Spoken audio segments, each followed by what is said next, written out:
How's it going, everybody, and welcome to this episode of Halos in the Infield. My name is Fernando, the Lone Star Halo, joined here by Todd, and we've got a special guest. All that and more coming up right after this.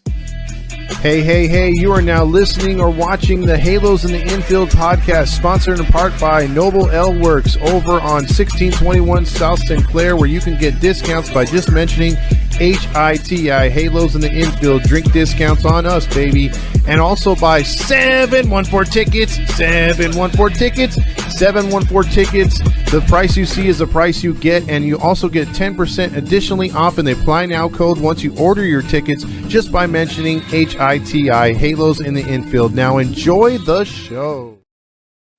Hey, everybody, as we are getting set, we just, for some more Angels baseball next, for Colorado and New York coming to town, we're going to talk about the future of the Angels, me and Fernando here. And we want to introduce you to one of the Angels draft picks, Mr. Bridger Holmes. How you doing, my friend? Doing good. How you guys doing? Great.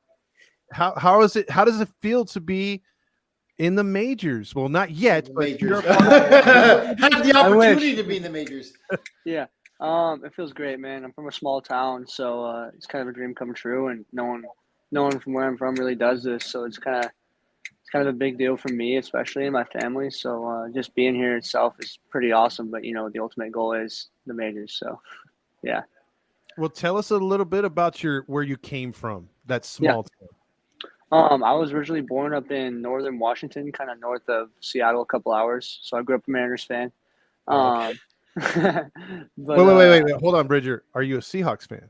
I'm not a Seahawks fan. I'm a huge Hawks fan, man. Sorry. Huge Hawks fan. Yeah, my first ever football game I watched was the Super Bowl where the Giants beat the Patriots. So I like the color blue, so I was a Giants fan, sadly. But okay, for football, yeah. But anyway, yeah, I grew up on this island up there in northern Washington, out in the Puget Sound.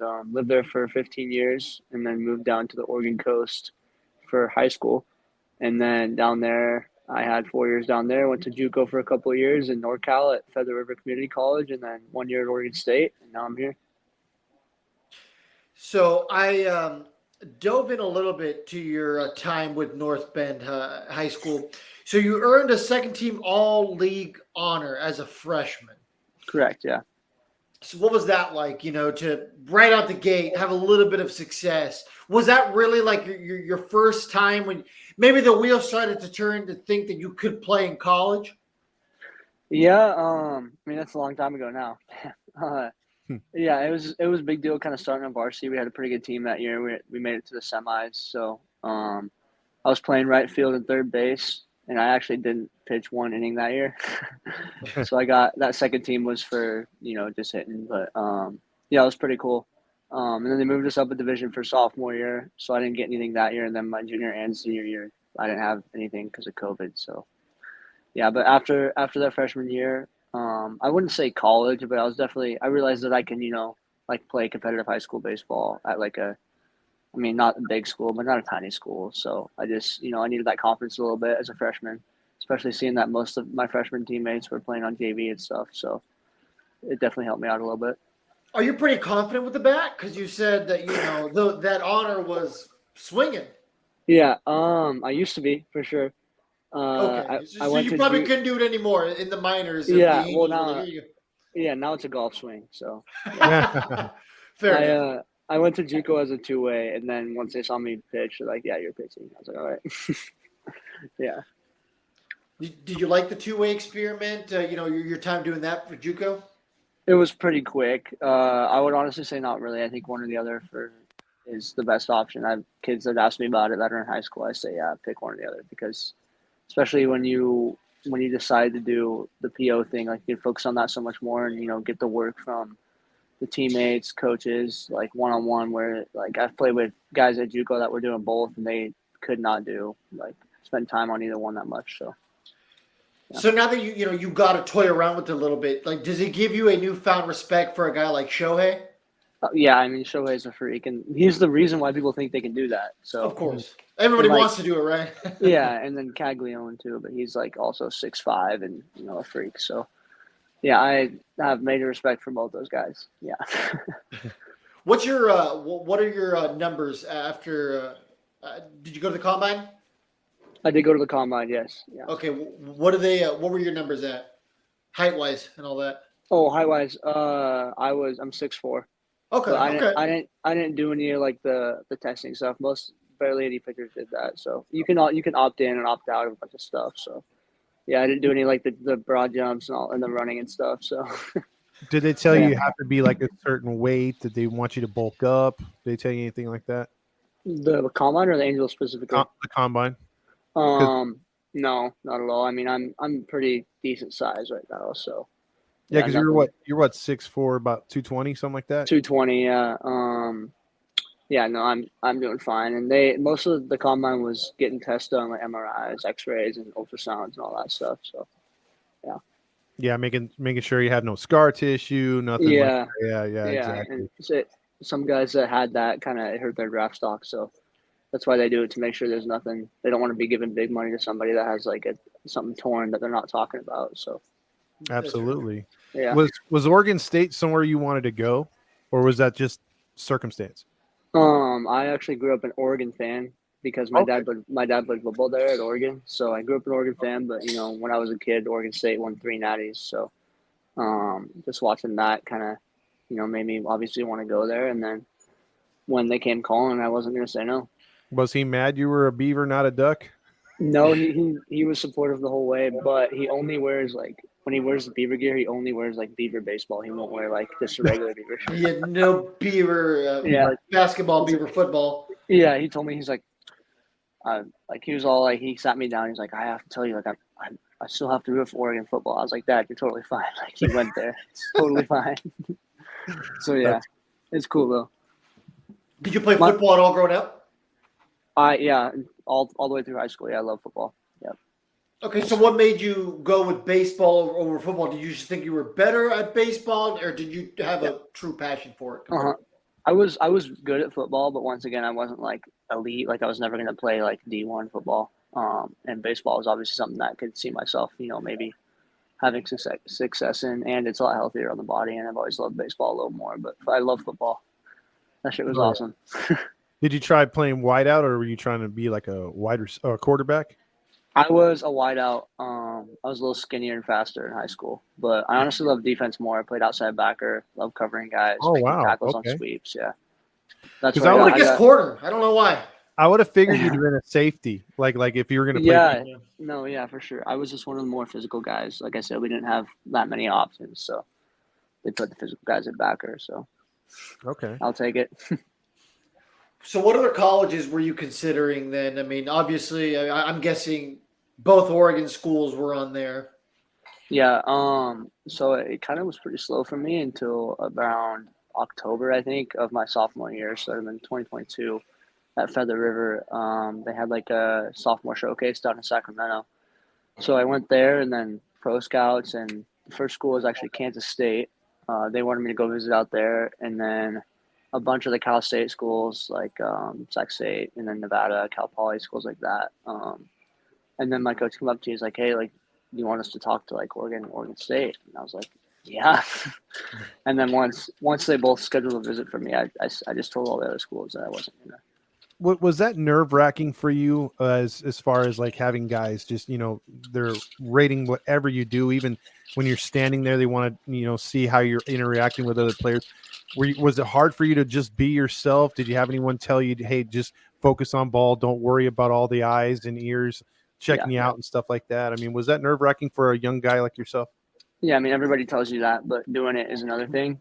Especially like I said, for me, like I grew up never ranked on any prospect list, never like no one talked about me in high school. Like I was never really had scouts and all that. So once that started happening, I was kind of a little bit overwhelmed. Even when I came on a visit to OSU, I was like getting the tour of the campus. I was like, wow, like, can I really see myself here? And then it obviously went well. So, but yeah, it's definitely tough. Kind of just kind of understanding that that's just how it's going to be. And even now, like you throw bullpens on here, and they got like 10 coaches watching you. It's just like Yeah, it's That's another fair. day. Yeah, That's gotta fair. get used And to it's it. going to be like that forever. You know what I mean? As Yeah, long as you play. exactly. You know what I mean? You got everyone monitoring you. Sometimes, Yeah, after you throw, you have a random exam out of nowhere just because they want to check on things. yeah, So, 100%, Are 100%. Yeah, are you, when you're in that mode, are you one of these guys? Because I see it as, and I've talked to a few players and been there, like they either have that mindset of blocking everyone out around them and just focusing on the task at hand, or they embrace all the people, all the eyes looking over time and just go with it. Yeah. Which one are you? I honestly say both. This year I was a closer up at OSU, so kind of I love going out there in the ninth and feeling like the energy of the crowd. Okay. I guess it's a little different than scouts, but I feel like when you're up there, if you're worried about people watching, then it's gonna get in your head. And I've played with kids that are like that could just never really pitch in front of people. But at the same time, you wanna it adds more adrenaline and puts more pressure on you, and I like that. So I think I would rather have people watching than people not watching. I like that. Okay. Yeah. Good Yeah, answer. you're right. You got to do a lot of closing with the Yeah. Beavers. So with that being said, what was the original game plan when you were going in? Did they kind of lay it out there for you, or did they just throw you in there like, hey, you're closing now? Um, there was no like official rule. They kind of told us for the year, like you guys got to all be ready for certain things, but we all kind of had an idea. And we had a grad transfer from Cal Poly that was our projected closer. And after his first outing, literally our second or third game, he got a save and he got hurt. And then I was next man up kind of in that rotation, and then I never looked back from there.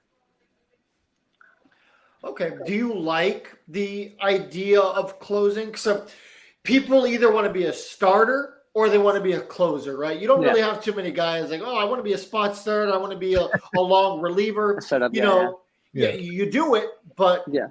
people are on one side of the fence. Do you like the idea of potentially closing in the majors? I mean, like you said, of course. I mean, everyone kind of would say that. I any way that I can make it up, that's how I want to do it. But if there's a chance I get that opportunity closed, I mean, I don't think there's anything better. I was a starter at JUCO, and it's fun and it's good because your arm's more healthy. You get a routine all week, but like coming in the ninth or the eighth or whatever it is, and coming in there with adrenaline, away fans booing you or home fans cheering for you, like there's nothing better. What goes into the thought process there? You know what I mean? Where let's just say your team's down in the late going, they're able to get a lead, and all of a sudden you have to go in there to get a save at home. So you didn't really get the mental preparation because if your Yeah, team's up 4-2 and it's like the seventh inning, okay, hey, I got to get ready. Now it's yeah, the eighth inning, we're still up 4-2. But what happens when all of a sudden you have to flip a switch and you have to get ready then and there? yeah. Are you as comfortable in that role? 100%. I'd say nowadays, I don't know how much college baseball you guys watch, but it's a lot of lead changes, a lot. Lots of runs being scored. So Yeah, high scoring. the only time I'm really not in my mindset is if it's like a 6+ run game.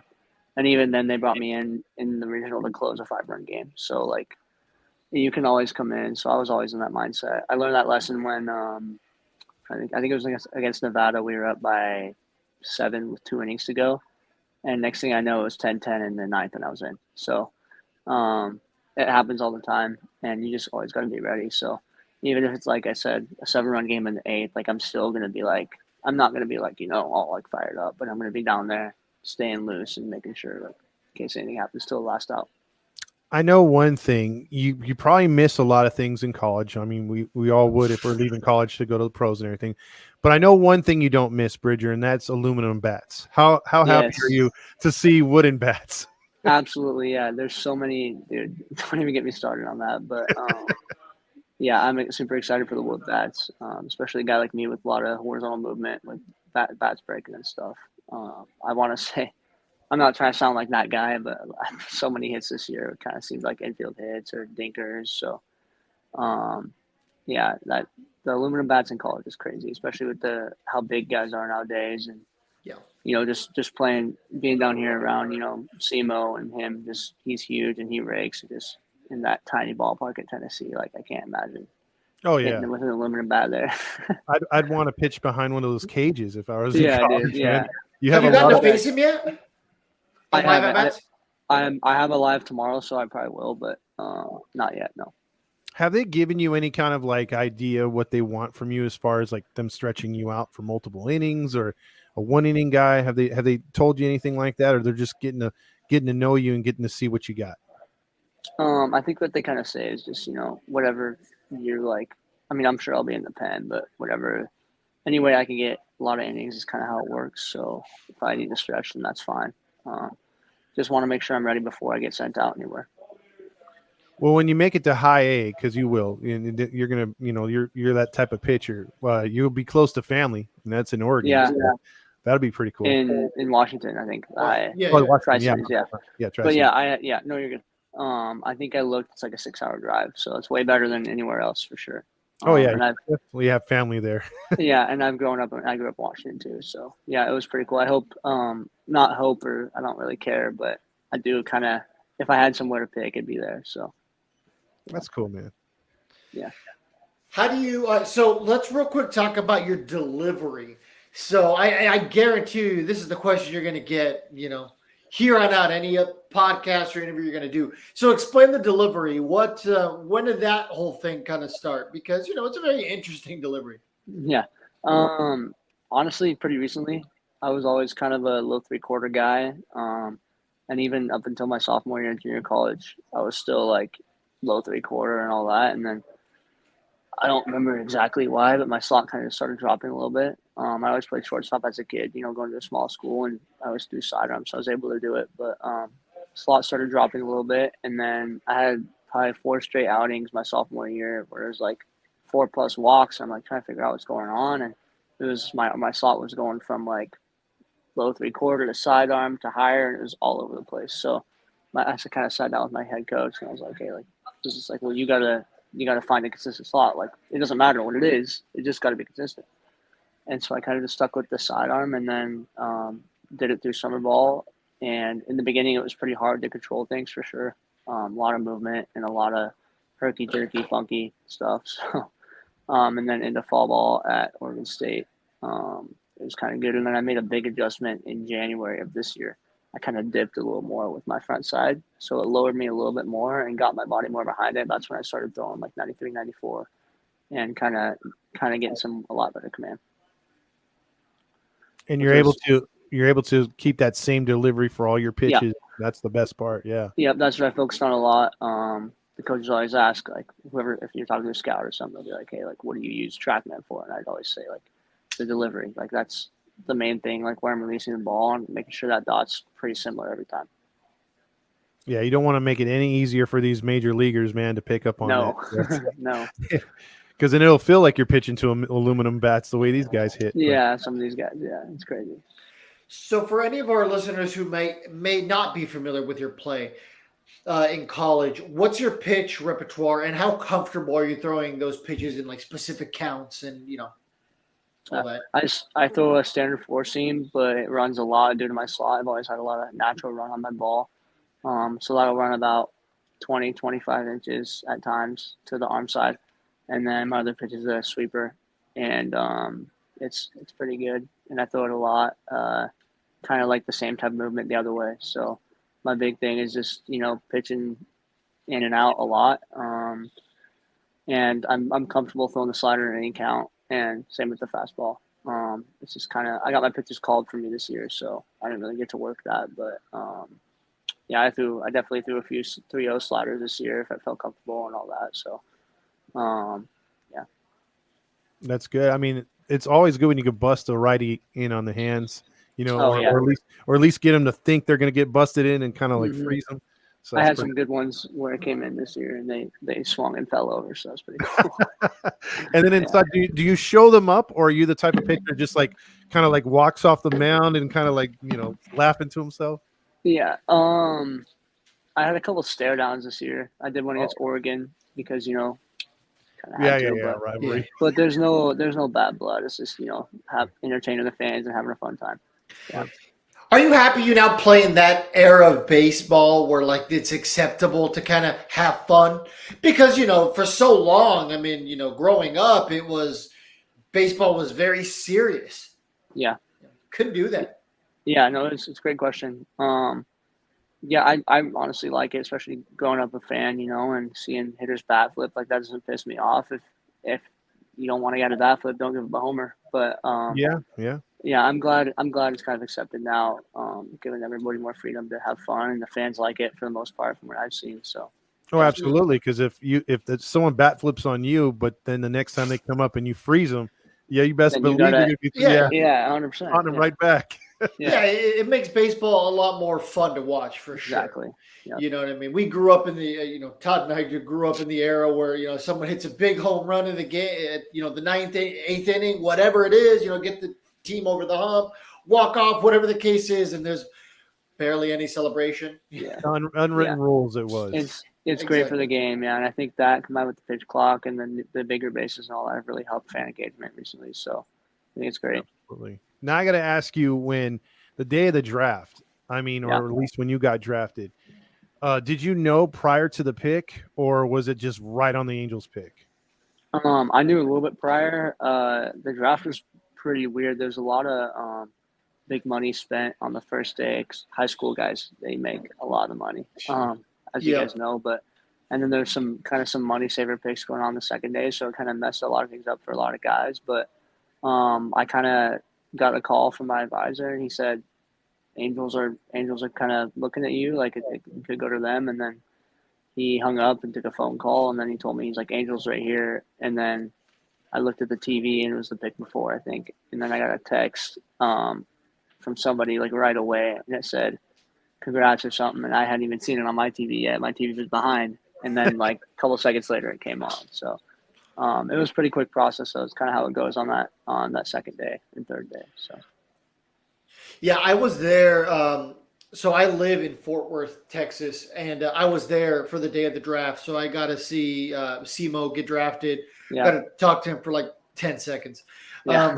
I think I knew about like 5 minutes before the pick was made. So, I tweeted about it, Really? I was like, take that, Jeff Passan. Take that, Kid Rosenthal. I broke the news. Yeah, that's awesome. So when you got drafted by the Angels, what were your first thoughts? Obviously being a Mariners fan, there's not too much of a rivalry there. I know we had a couple of fights here and there, but what was your thoughts about that? And then also, were you thinking right away, I got to go to Disneyland? Yeah. I was actually at Disneyland earlier this summer before the draft. It was a time. That was cool. Yeah. But I'm definitely excited. I love that place. It brings back some good memories from when I was a kid. But growing up, like you said, not a big rivalry, but definitely I grew up like a pretty hardcore Mariners fan, and every time you guys would come up and play the Mariners, Trout would hit like at least 2 or 3 homers in the series. And I'd be like, dude, like you gotta be like, come on. So but I love watching Pujols play and watching Trout and those guys for sure. But it wasn't really like a big deal. Once this stage of my career, I'm actually in it now, so my Mariners fandom is gone. But it's just, I'm glad. I'm obviously an Angels fan now, but I'm glad the Angels took a chance on me, and hopefully I can help the big league team.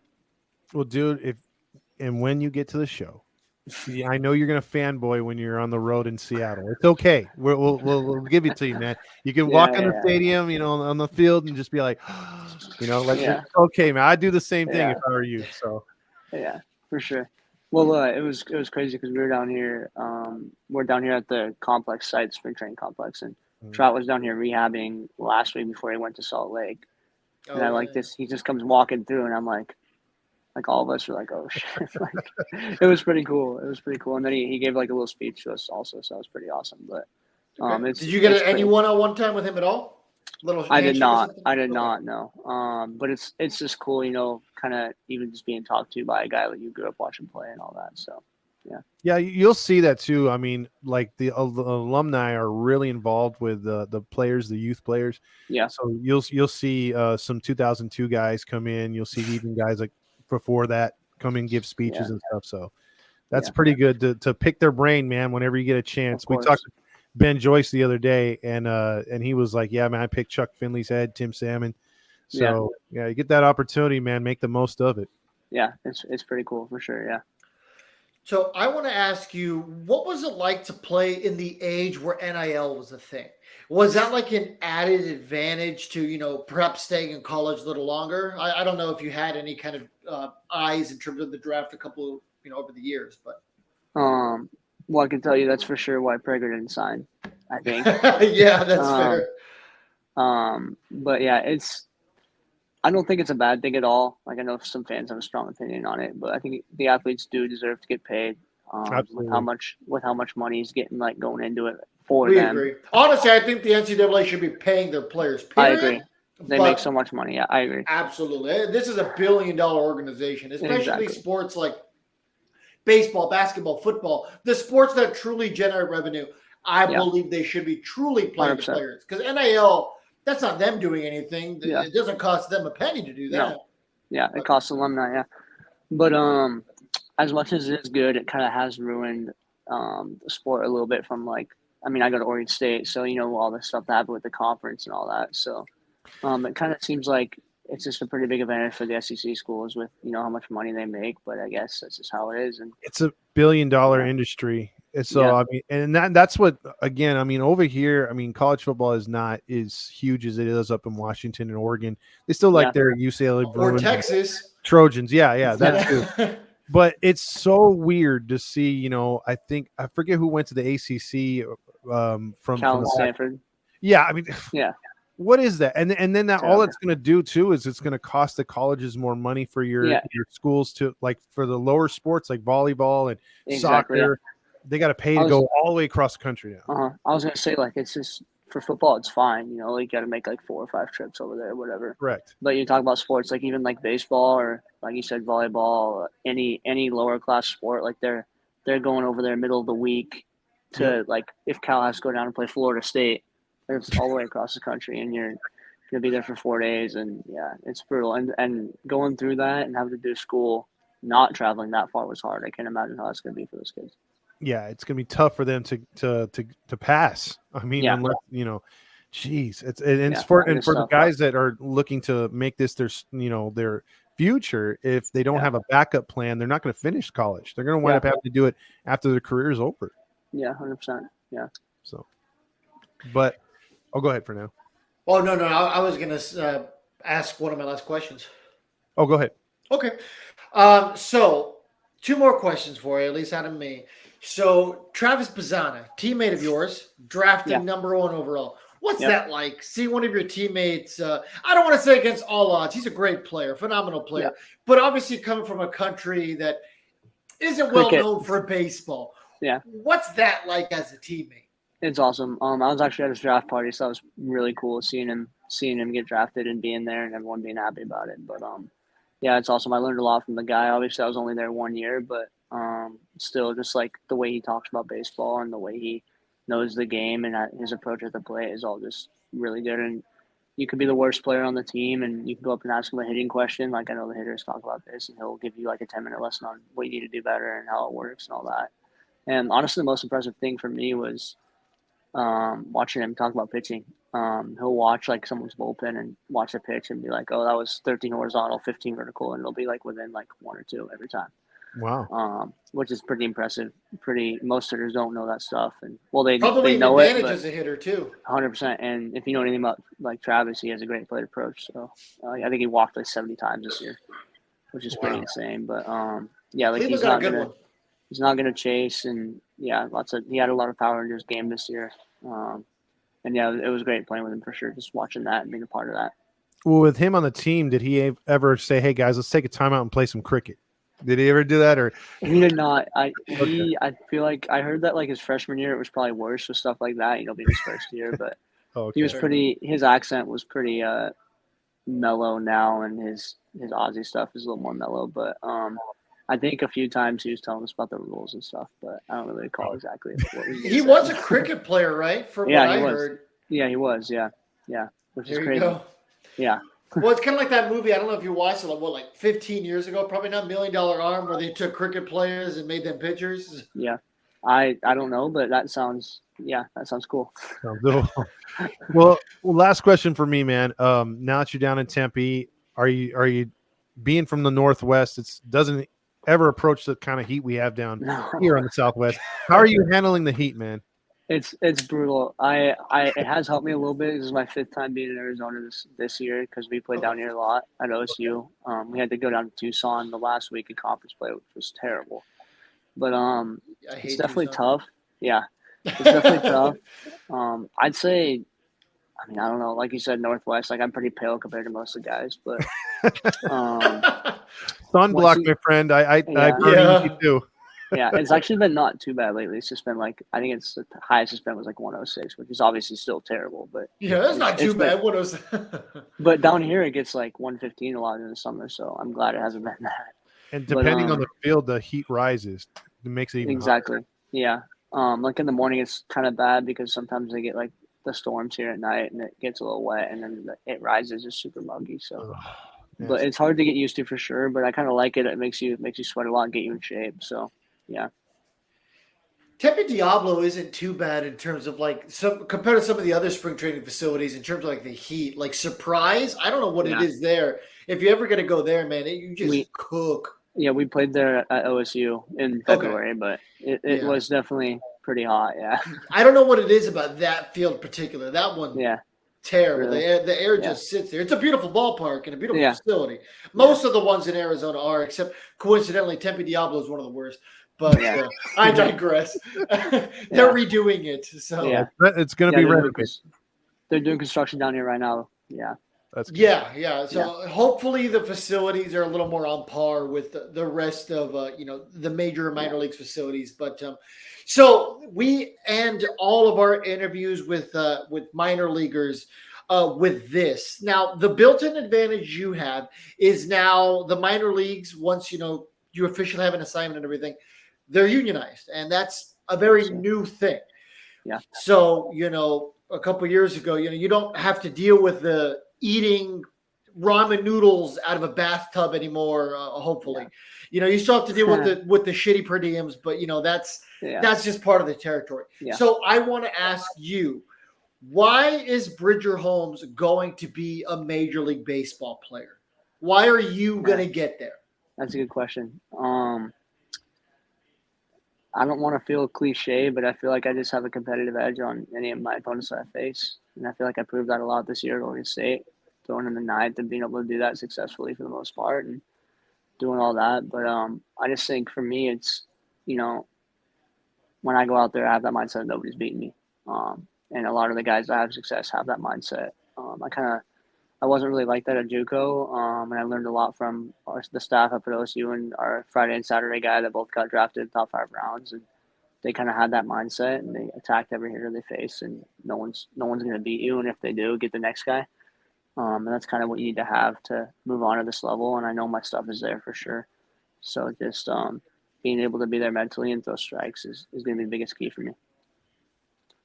I like that mentality. I mean, as hot as it is down there in Tempe, it sounds like you got ice in your veins. Yeah, no, it's yeah. I think I'm mature enough now to picture myself, pitching Angel Stadium or pitching wherever in the big leagues and not being overwhelmed by it. And I don't think that's something a lot of guys can say. I like that. I think you passed the test, Fernando. Yeah, absolutely. Yeah, it's. I mean, in all fairness, nobody who we've ever asked that question to is like, "Oh, I'm not going to make it." You know what I mean? Yeah. No, but in all fairness, we've asked that question to Zach Neto, Ben Joyce, and those are two guys that are now very successful at the major league level. 100%. Yeah. The good news is this organization is trying to rebuild on the fly. So with that being said, I think it's going to be very likely here that you're going to get an opportunity to move up the ranks as quickly as you can, comfortably. So with that being said, your assignment, do you know where you're going yet? I know those are coming out. Yeah, I got a live AB tomorrow, and then I should know after that. So we'll see. Cool. Yeah, I know that some guys had live ABs today, and then they told those guys, and then obviously the hitters don't need to get ramped up or anything. So yeah, but it's the weird part is it's different for everybody because a lot of some guys do more innings than others in the college season, and some guys they're not even gonna have to throw it all until next season, and some guys take longer than others to ramp up. So it's kind of interesting seeing how everybody's on a different cycle to get there and be ready to throw. Well, it sounds like Bridger, you're ready to go for tomorrow. Best of luck from us here, man. You. And I am fully convinced. You convinced me in your answer that Fernando asked that question, man. I think you're going to go into this really, really strong. And, dude, I think you got this, bro. I really do. I think tomorrow will be a good day for you, but something tells me I don't know. You better like Alabama. That's all. I think. I think you're going to go to Rocket City. You think so? How's it going, everyone? So, funny thing, technical difficulties. We really can't control that. But thank you guys. We really want to thank Bridger for coming on. Great answer at the very end. It was one of the more fun interviews we've gotten to do. So yeah, shout out to him, Todd. I'm just looking forward to seeing what he could do in this organization, man. He really got me pumped up the way he was talking about how he was throwing and how he approaches the game and how he believes in himself and everything else like that. And you had some really good questions for him. And I think he's a good kid, man. I think we're starting to draft these kids that have the moxie and that personality, man, that it factor. Yeah, exactly. You know what you want out of these guys is a guy who can make a difference in the major leagues. But to do that, yeah, you have to be successful in the minor leagues first. And he's got the attitude. I think he's got the stuff. I mean, if you guys don't know what we're talking about with his arm slot, his delivery, go look at some videos. It's a really, really funky delivery, but that's the kind of thing that some pitchers really rely on and have some success on. And we saw with the human glitch for the 1 year that Jimmy Herget was good. Hopefully Bridger has a much better success rate than 1 year. But hey, you need to have one good year before you can have 10 good years. Yeah, there's been a bunch of pitchers coming through that sidearm delivery. Simber, has been in the majors for a while. Not so much this year, but other years he's been a pretty good pitcher. So yeah, there's definitely guys that can do it and make it last. Absolutely. I'm just messaging him right now. He was like, "Hey, I can come back on," and I was like, "You know what, man? We're getting ready to wrap up anyway. You enjoy your night." So, I think that closes it. Yeah, exactly. So by the time you guys are listening to this, he will already have his assignment. So we're excited to find out where. And maybe after we post this video tomorrow, when we find out, because there's gonna be a lot of news tomorrow too with the trade deadline and everything. But you can possibly just give that little update, whether it's during our show or after our show tomorrow, the trade deadline show today. You can possibly say, "Hey, man, Bridger got his, selected here." We will keep you guys locked in the way we're always locked on. All right. Oh, I love trolling. Well, that's a good ending point. On behalf of all of us here at Halos of the Infield, Viva Los Angelitos. Goodbye, everybody.